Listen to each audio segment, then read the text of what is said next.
Efficiency of transformer की अगर चर्चा की जाए बच्चों, तो इफ़िशियंसी ऑफ ट्रांसफार्मर के लिए सीधे सीधे एक फैक्टर निकल के आता है कि अगर हमारे पास इनपुट इनपुट और आउटपुट अगर पता है, ठीक है, तो इनपुट में से अगर लॉस अगर निकल जाता है, इनपुट में से लॉस निकल जाता है, तो जो बचता है वो आउटपुट बचता है। क्योंकि आप लोगों को पता है, कुछ लोग आप लोग आउट उसे इनपुट प्रोवाइड करते हैं किसी भी मशीन को, उसमें कुछ लॉसेस के रूप में निकल जाता है, और लॉसेस के बाद रूप में निकल जाने के बाद आउटपुट बचता है, ठीक है। उसके बाद में क्या बचता है? आउटपुट बचता है। तो इस प्रकार से हमें पता चल जाती है कि उसकी इफिशियंसी क्या है। अगर इस इफिशियंसी के परसेंटेज की बात करें तो बेटा चर्चा कर लेते हैं। इफिशियंसी के परसेंटेज के लिए कुछ नहीं करना होता है, कुछ भी नहीं करना होता है। क्या करना होता है? छोटी सी बात में देख लेते हैं। आउटपुट बेटे पावर, ये क्या लिखा है? आउटपुट पावर बेटा इनपुट पावर। यहाँ लिखा है आउटपुट पावर बेटा इनपुट पावर, ठीक है।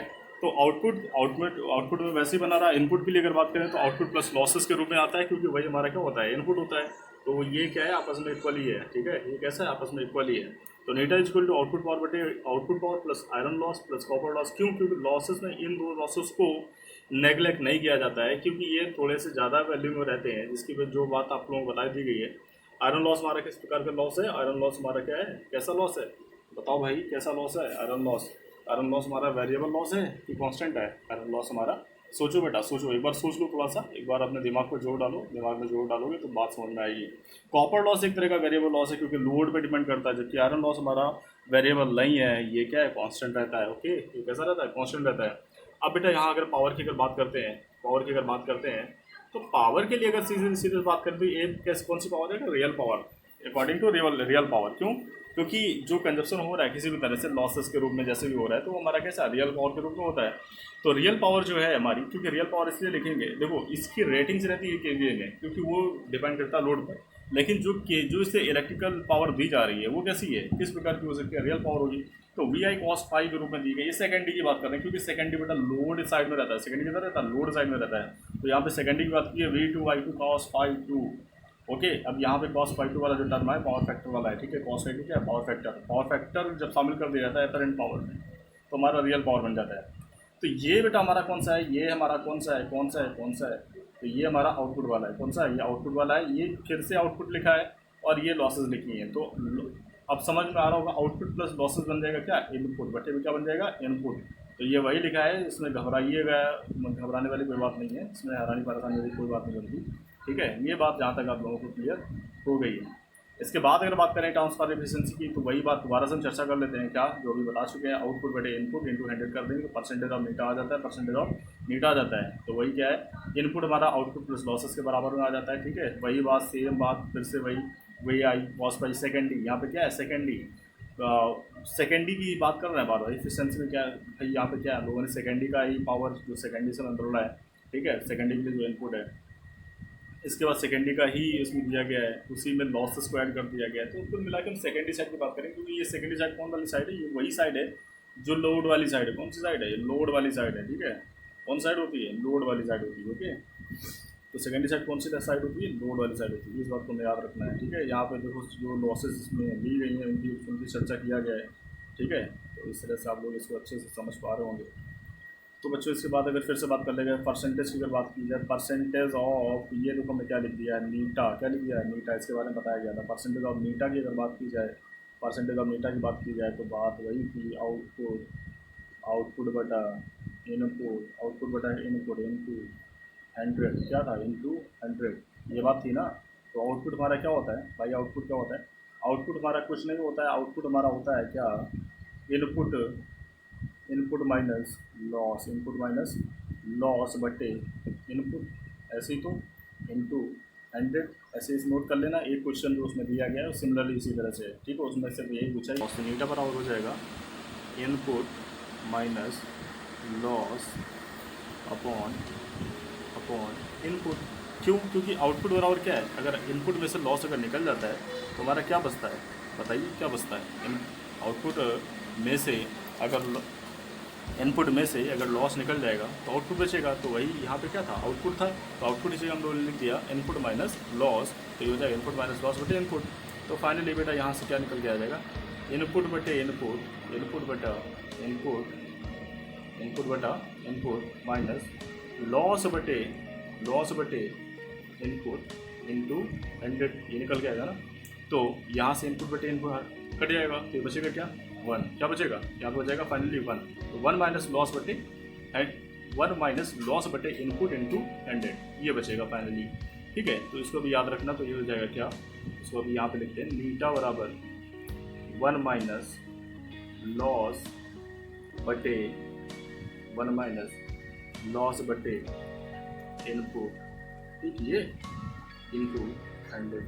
इसमें शॉर्ट ले लीजिए, इसकी जरूरत पड़ेगी क्यों, क्योंकि कई बार क्वेश्चन ऐसा आ जाता है, उसमें ये पूछा जाता है कि नीटा बराबर इसमें से कौन सी इफिशिएंसी राइट है, तो वो जाता है eta is equal to 1 minus loss बटे इनपुट इंटू 100, ये भी होता है। और इसके बाद अपने क्वेश्चन के हिसाब से बन जाएगा इसमें 1 माइनस लॉस बटे, अब इनपुट को लिख सकते हैं क्या, क्या लिख सकते हैं, loss plus output, loss plus output, तो ये बन जाएगा loss plus output 1 minus loss बटे लॉस प्लस आउटपुट इंटू 100, ये बन जाएगा। तो इस तरह से हमारी एक और नीटा परसेंटेज आ जाती है। तो ठीक है, तो इस तरह से एक ए भी आ सकता है, ऐसे भी आ सकता है, इससे पहले जो बता चुके हैं वो भी आ सकता है, तो कैसा भी आ सकता है, जैसा है उसको आप अपने हिसाब से एडजस्ट कर सकते हैं। ठीक है, क्लियर। और वहाँ पे एक पहला क्वेश्चन दिया था, एक क्वेश्चन था कि when will be the efficiency of a transformer maximum कब होती है, बार बार आप लोगों को रटा रहे हैं, बच्चों जैसे तोते को रटाया जाता है वैसे रटा रहे हैं। कॉपर लॉस बराबर आयरन लॉस हो जाएगा, ये क्या है, लॉस की अगर बात करें तो टी से रिप्रेजेंट कर दिया, तो कॉपर लॉस बराबर आयरन लॉस जैसे ही हो जाएगा, तो हमारा क्या हो जाएगा, जो इफिशियंसी हो जाएगी वो मैक्सिमम हो जाएगी। कैसी हो जाएगी, मैक्सिमम हो जाएगी, किसकी, ट्रांसफार्मर की, किसकी, ट्रांसफार्मर की जो एफिशिएंसी है वो मैक्सिमम हो जाएगी। ठीक है, तो इस बात को आपको याद रखना है। तो इसमें राइट ऑप्शन हो जाएगा कौन सा, पहला वाला नहीं, कुछ लोगों ने पहला ऑप्शन दिया है, कुछ लोगों ने दूसरा भी लगा दिया है, तो आपका इसमें राइट आंसर हो जाएगा ऑप्शन नंबर कौन सा, टी वाला, कॉपर लॉस बराबर आयरन लॉस। इस बात को आपको याद रखना है। ठीक है, एक क्वेश्चन है उसमें why efficiency of transformer under heavy loads is completely low. ठीक है, copper loss becomes high in proportional to the output iron loss. ये देखिए इसमें बात की गई है वाई एफिशिएंसी ऑफ और ट्रांसफार्मर अंडर हैवी लोड्स, क्या लिखा है, under heavy loads is comparatively low. ठीक है, अगर कंपैरिजन किया जाए तो लो हो जाती है, उसका रीज़न क्या हो सकता है, तो बेटा उसका रीज़न यही हो सकता है copper loss becomes high in the proportion of the output. ठीक है, देखो बेटा इसमें इन्होंने ये कहने की कोशिश की है कि जैसे जैसे ट्रांसफार्मर पे लोड बढ़ाया जाता है तो जो उसकी इफ़िशियंसी है, ठीक है, उसकी इफ़िशियंसी है वो लो कैसे होने लगती है उसके कंपैरिजन में, पहले वाले के कंपैरिजन में। तो बेटा ऐसे होने लगती है क्योंकि जैसे जैसे आप लोड बढ़ाने लगते हैं तो transformer more and more current carry करता है, more and more current then more and more losses. ठीक है, ये आपको बात पता होनी चाहिए क्योंकि इसमें कॉपर लॉस भी होता है। ठीक है, तो more and more loads then more and more then transformer need more and more current. ठीक है, then losses become very high. अगर बेटा लॉसेस अगर बहुत ज़्यादा हो जाएंगे तो एफिशिएंसी आपकी धीरे धीरे कम होने लगेगी। तो ऑप्शन देखिए, जल्दी से ऑप्शन देखिए कौन सा ऑप्शन मैच कर रहा है, तो copper loss becomes high in proportion to the output. ठीक है, ओके, तो ये वाला हमारा क्या है,